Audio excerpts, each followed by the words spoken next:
जब जंगल चुप हो जाता है तब इंसानियत कुछ खो देती है। जब जंगल बोलता है तो उसकी हर आवाज एक कहानी कहती है। वनों की रक्षा सिर्फ जिम्मेदारी नहीं, जरूरत है हमारी, एक संकल्प है हमारी धरती के असली निवासियों की रक्षा का।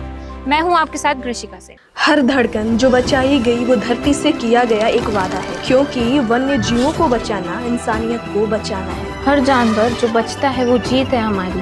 हम सिर्फ ड्यूटी नहीं निभा रहे, हम धरती का कर्ज चुका रहे हैं। 15 अगस्त की इस बार की कहानी ना आज़ादी की है और न ही किसी इंसान के महान कामों की। 15 अगस्त की इस बार की कहानी है जंगल में रहने वाले उन जानवरों की जिन्हें इंसान जंगली कहता है। कमाल की बात है ना, इंसान जिसे जंगली कहता है उस जंगली जानवर से डरता भी है।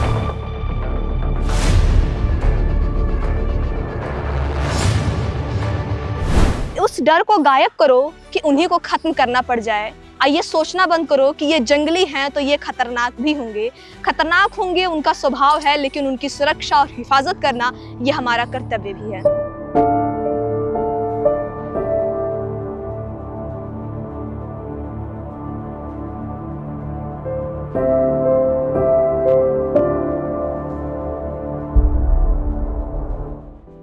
हाथी के दांत और पाइथन की जो खाल होती है उससे लोग डेकोरेशन आइटम्स बनाते हैं। तो वो कैसे वाइल्ड एनिमल्स की जो जान होती है उनको बढ़ावा देती है। एक्चुअली ये जो चीज़ें हैं ना, ये फैशन इंडस्ट्रीज में ना बहुत ज़्यादा डिमांडेबल है। राजस्थान जैसी जगहों पे हाथी के जो दांत हैं उनसे बनी चीज़ों का बहुत ज़्यादा डिमांड है, क्योंकि इनके शादियों के बाद भी यूज़ होते हैं। प्लस लोग सजावटी सामानों के लिए हाथी के दांतों का बहुत इस्तेमाल करते हैं। इसका कड़ा बनता है, ईयरिंग्स बनती है, काफ़ी सारी ऐसी चीज़ें हैं जो मूर्तियों में काम आती हैं, जिसकी वजह से जो डिमांड है वो बहुत तेज़ी से इंक्रीज़ हो रहा है। और जितनी तेज़ी से डिमांड बढ़ेगी इन चीज़ों की, उतनी तेज़ी से पोचिंग बढ़ेगी। तो इन चीज़ों की डिमांड को पूरी करने के लिए लोग पैसों के कारण बहुत ज़्यादा जानवरों का शिकार कर रहे हैं। वाइल्ड एनिमल्स के लिए फैशन इंडस्ट्री खतरा कैसे बन गई है, और जो वाइल्ड एनिमल्स होते हैं जंगल में जो रहते हैं उन पर इनका असर कैसा होता है। फैशन इंडस्ट्रीज में जो डिमांड है ना वो बहुत तेज़ से बढ़ रहा है। जैसे कि पाइथन से बने जो बैग्स आते हैं, शूज़ आते हैं, बेल्ट्स आती हैं, इन चीज़ों की जो डिमांड है ना, इनके खाल से बनी जो चीज़ों की डिमांड है वो बहुत ज़्यादा तेज़ी से बढ़ रही है। लोग इन चीज़ों को समझ नहीं रहे कि वो एक जानवर की लाश को अपने साथ लेके घूम रहे हैं। ये चीज़ जब वो समझ जाएंगे ना, उस दिन शायद ये इस पर रोक लग जाएगी बिल्कुल ही। लेकिन तब तक के लिए ये सारी चीज़ों की डिमांड बढ़ता ही रहेगा, क्योंकि लोगों को वो अट्रैक्टिव लगता है। एक दूसरे को देख के या इन चीज़ों को देख के वो स्मगलिंग को बढ़ावा ही दे रहे हैं, क्योंकि वो परचेज़ कर रहे हैं, वो परचेज़ करेंगे, डिमांड बढ़ेगी। डिमांड जैसे जैसे बढ़ेगी उस हिसाब से पोचिंग बढ़ता ही रहेगा।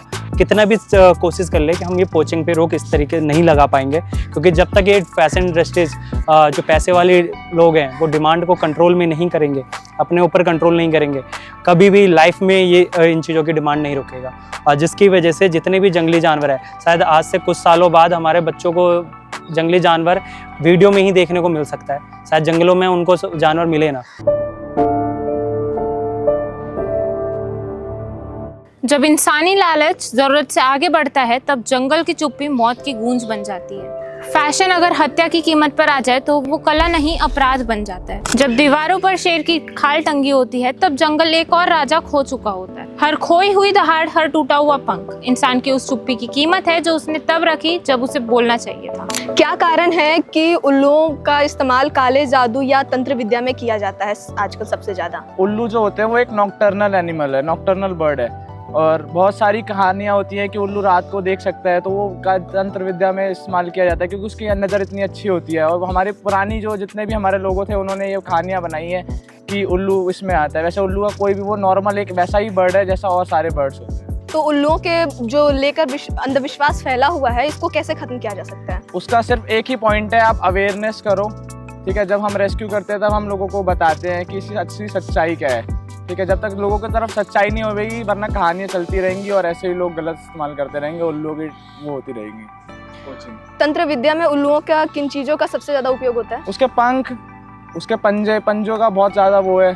और उल्लू को इसलिए भी करा जाता है क्योंकि वो बोला जाता है कि वो लक्ष्मी जी का वाहन है, तो पैसे आएंगे घर में रखने से, ये वो बहुत सारी कहानी है, पर ये सारी झूठी है। ऐसा कुछ नहीं है। उल्लू एक नॉर्मल पक्षी है जैसे और दूसरे जानवर पक्षी होते हैं।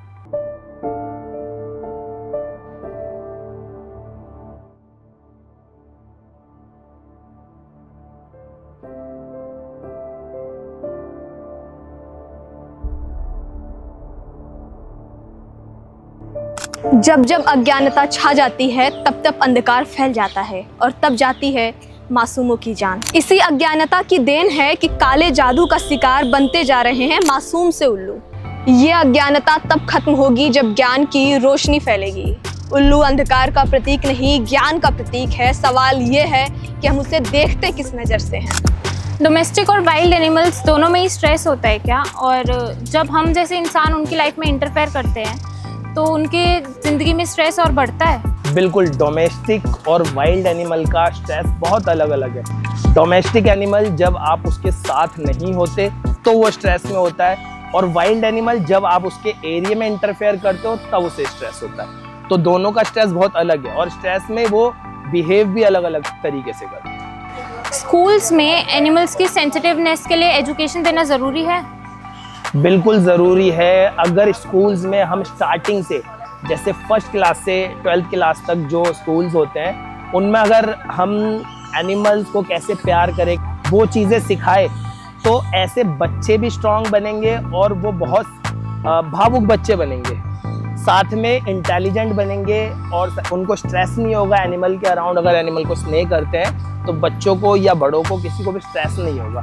तो एजुकेशन देना बहुत ज़्यादा ज़रूरी है। ये तो कंपलसरी कर देनी चाहिए, जैसे कि बिहार में भी है, पर हमारे यहाँ दिल्ली में अभी तक नहीं है। तनाव सिर्फ इंसानों की कहानी नहीं होती, जानवरों की भी एक खामोश चीख होती है। जब शहर की आवाज़ जंगल तक पहुँचती है तो जंगल की चुप्पी दम तोड़ने लगती है। संवेदनशीलता किताबों से नहीं, दिलों से शुरू होती है। मॉनिटर लिजर्ड जो कि दिखने में खतरनाक है, क्या वो सच में खतरनाक होता है? नहीं, मॉनिटर लिजर्ड जो है दिखने में खतरनाक है, लेकिन उसके बारे में बहुत सारे मिथ हैं कि उसके अंदर जहर होता है, वो काट लेगा तो आप मर सकते हैं, या फिर वो पूंछ से आपके ऊपर अगर अटैक करता है तो आप मर सकते हैं। ये सब मिथ है। उसके अंदर बिल्कुल भी जहर नहीं होता। उसके जो मिथ है इस चीज़ के पीछे, लोग उसको हिंदी में कहते हैं विष खोपड़ा।